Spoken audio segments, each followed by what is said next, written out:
Assalamualaikum. Good morning, friends. My name is Nicolas Abimanu. Today I'll explain to you how to prevent coronavirus. First, wash your hands frequently with soap like this or any kind of soap. And you can also use some hand sanitizer.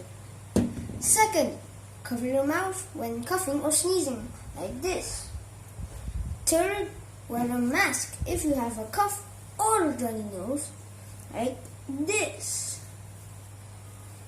Fourth, keep distance of at least 3 feet away, 1 meter or 2 meters away from people who show symptoms of flu, and avoid a crowded place like a mall or a playground.